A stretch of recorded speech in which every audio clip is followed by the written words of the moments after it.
Hey, what's going on, guys? Welcome back to another Idle Angels video, and today we are going to be covering the topic of the new angel Cancer. Now, just a few words before we deep dive into the video. Personally, I would like to build her, but I don't have enough blue scrolls left because I was using all of my blue scrolls to build out Sim and Enmo. But in my opinion, Cancer is a good support to have.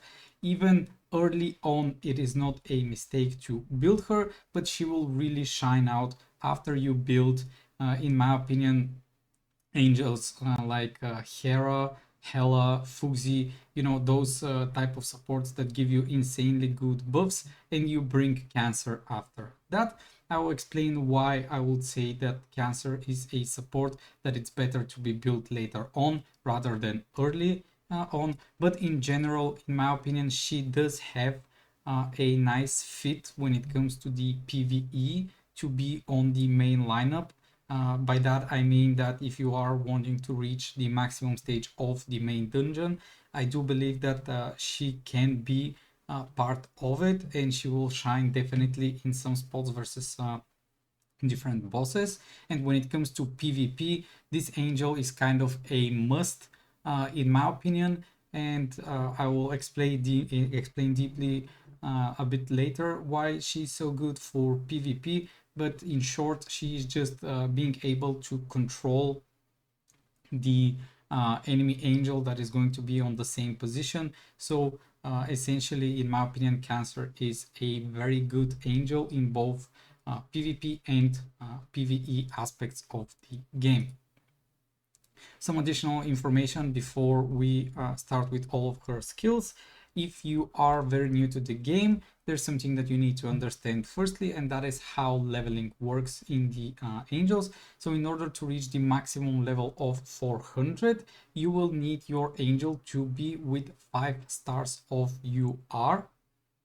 And for the new base angels that are MR based, when you upgrade 1 star of MR, you upgrade at the same time the SSR plus and the UR. So an MR based angel can directly go to level 300, and from there on every single star will provide you to level 400. On top of that, if you are not summoning for MR based angel like Hela for instance, you will need to push the UR stages to 5 stars in order to be able to reach the level 400. But keep in mind, I have a guide that is how to inherit level 400 to all of your angels without having them being built to 5 stars. So you can check that one out in order to see how it is done. When it comes to the how much blue scrolls you will need to reach for a certain stage, here on the bottom you can see the table in which there are all of the different stars with all of the different rarities, and MR with incarnation power are costing the same amount of blues. When it comes to the awakened levels of Cancer, now you have, in my opinion, 2 opportunities to go for Cancer, but they are kind of similar. So the idea is that you definitely want MR1 and then Incarnation Power 3. Why do we want Incarnation Power 3? That is the reason because we are getting 20% better buffs on all of our allies, which is very, very nice to grab, especially for PvE. Then you would want at least MR4. And now I will say MR4 because MR4 is what will provide you the most amount of buffs that Cancer provides. But MR5 is really, really nice because it will give her an additional layer of death evasion. So that is why it's very, very good to grab. And then at the end, you will want to finish the incarnation level 2-5. Now this is if you are intending to max Cancer out. If you just want to use Cancer for PvE and only for PvE, what I will suggest is to either stop at incarnation level 3 with MR 2 stars, and then very, very later on you can go back and finish the MR stars, and you will also can forget about the incarnation power, but this is only if you want to use Cancer for PvE.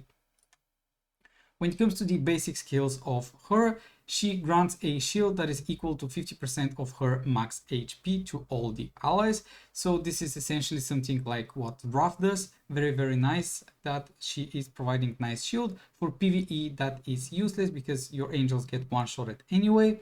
But for PvP, it is very, very good. And then the second skill is that she deals magic damage equal to 30% of her max HP to one enemy. And if the target HP is lower than hers, she inflicts one stack of shackles onto the target, which will be reducing the skill damage and the damage that the angel does, and up to 20 times. So essentially, she is just lowering the damage by a lot.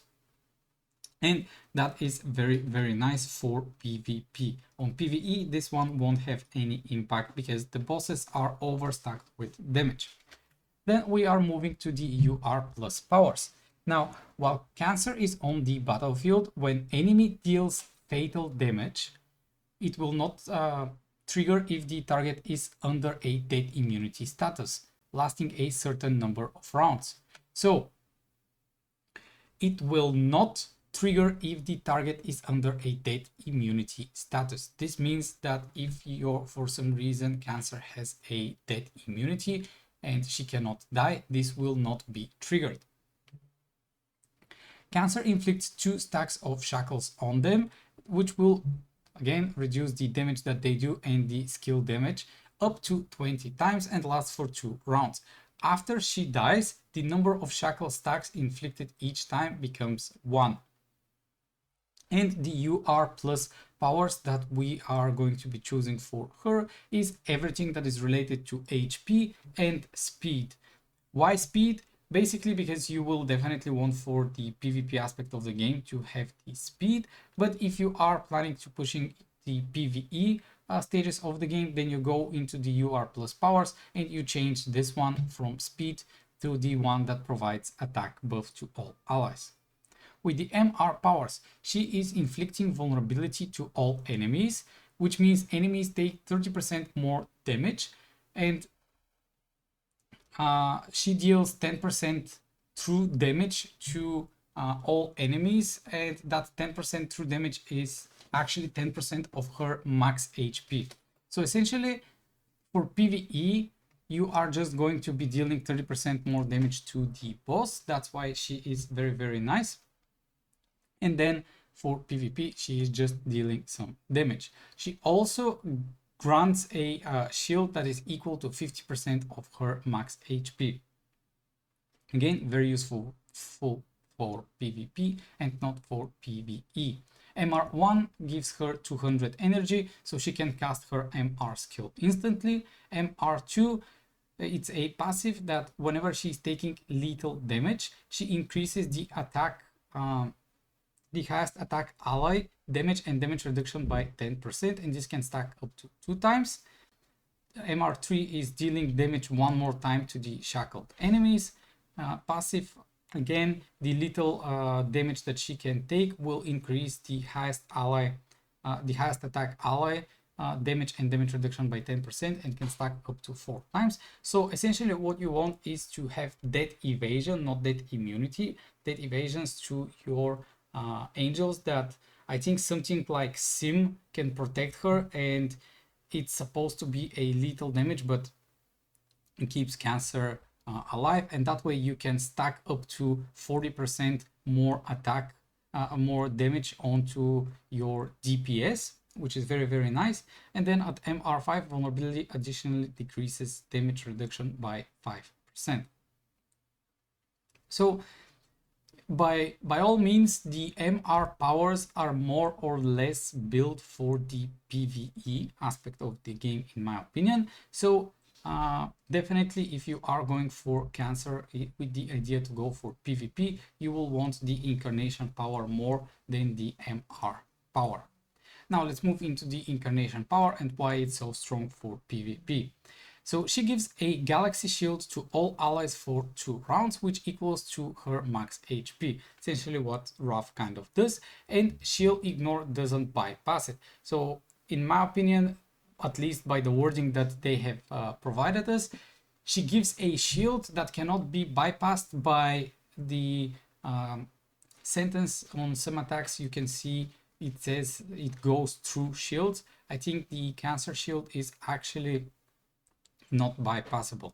She also inflicts 1 stack of shackles to the highest attack enemy, which was once again reducing the damage and the skill damage of that enemy for 2 rounds. And then another passive that the same position enemy is going to lose speed. In a way, this means that if you put her on position 1, you can secure Cancer casting always first. Or if you put her in position 6, you can make sure that the enemy DPS is definitely the last one to cast. Then you are going to get 1 willpower if you get Incarnation level 1. On Incarnation level 2, the passive is that she reduces the speed of the enemy by 150 and herself speed by 50. Incarnation power 3 is the increases effect of buffs by 20% for 2 rounds. This is essentially the big power spike for PvE, but keep in mind that you really need to have supports built up in order to benefit from this one. If Cancer is your first support, then this one won't really do any difference to you because you don't have a lot of buffs to stack. Incarnation power 4, at max stacks of shackles, target cannot use Incarnation's powers or MR skills for 2 rounds. And this is one of the big things for the PvP, because if you can make it so that the enemy DPS or crowd controller cannot cast their skills in order to kill you or crowd control you, you are more than securing your win for PvP. So in my opinion, this is a very, very interesting thing to see, and it will be very interesting to see how she plays it off on 6v6, and if people will start positioning their DPS to position 5 instead of 6, just so they can ignore and skip the Cancer being on the same position as them. Sorry. And lastly, she will be reducing the enemy speed by 300 and herself speed by 50. When it comes to her Relic, the idea is that you want to stack as much speed as possible, so you secure her casting first, and then I would suggest bringing up HP as another stat, because everything related to her is based on her max HP. When it comes to the gear Ascension, you want the belt to be tier 5 first, and from there on I don't really think she cares about the tier 4, tier 5 and tier 3 sets, so you definitely just want to get a tier 5 belt, and from there on you can upgrade everything else to tier 5 as well.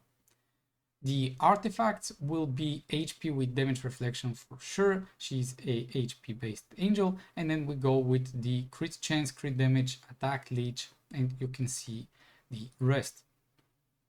On the wardrobe, we are going with the max HP, then endurance because this provides her health as well, and intelligence because she is a mage, and that will buff her overall stats by a lot, and then attack, strength, and agility. On the gems, we go with HP, attack gem, defense, and defense penetration. And for the illusionary essence gem, I do suggest probably a void shadow.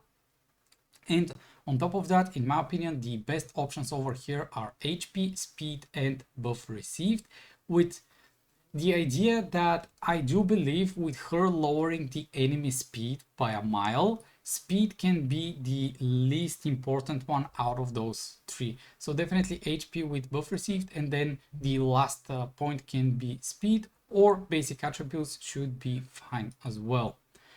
The affinity and fate, as per usual, your goal is to reach at least 2000 affinity points in order to marry the angel, after which you will be able to get all of the buffs over here if you own the previous angels, so the angels that are shown over here. If you don't own the SSR plus angel, they are given for free during an incarnation reborn event if they appear on it, and the MR angels, we get them for free once on the release date of them, and after which you will need to spend around 190 blues to summon for them. For the pets, the best pet in my opinion is the Celestial Light, but if you are having MR5 Wrath, you might be going in between the Celestial Light being torn, should it be on Wrath or on Cancer. So in either case, you use Celestial Light for the either of the angels that you own, and other options are kind of like anything that will just boost her max HP and provide some kind of a benefit to your lineup. Overall, this is going to be it for the Cancer. As I said, in my opinion, she is a very good support, PvE and PvP.